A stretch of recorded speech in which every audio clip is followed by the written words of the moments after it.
Kriti recording studio Delhi.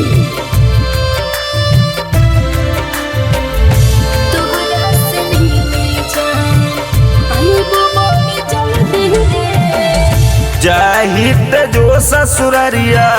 जाहित जो ससुररिया मरी जैब पगली गे जियत जियागिया में जरी जैब पगली गे जियत जियागिया में जरी जैब पगली गे जियत जियागिया में भले होले शादी हमार भले होले शादी हमार करी है ना ये गलती रे तोहरा से मिले जान आइबो बड़ी जल्दी रे तोहरा से मिले जान आइबो बड़ी जल्दी रे तोहरा से मिले जान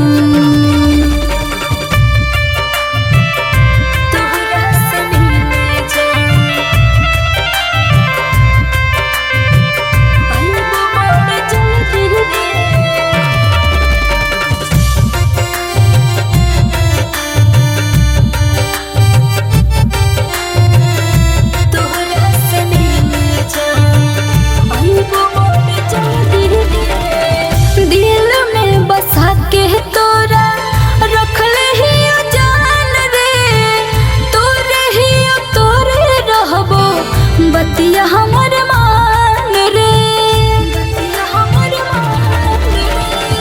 टूटी गेलो रिश्ता जखनी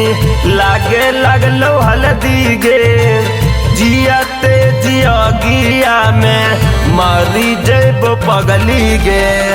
भले होले शादी हमार भले होले शादी हमार चलत नाही मोर जीरे तोहरा से मिले जान आइबो बड़ी जल्दी रे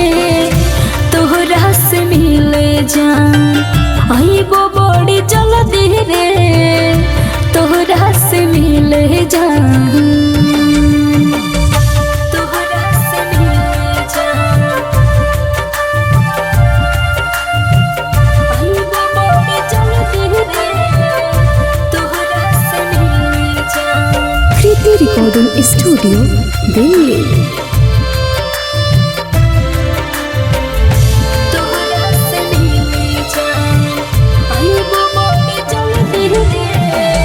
सुचित राज हम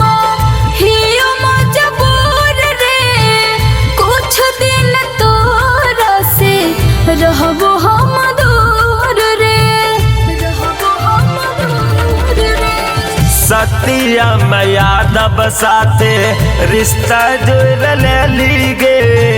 जियते जियागिया में मारी जैब पगली गे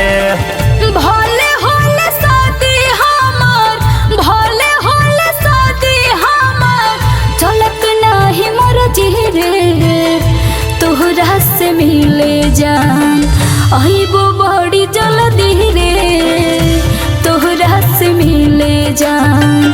आइबो बड़ी जल्दी रे तोहरा से मिले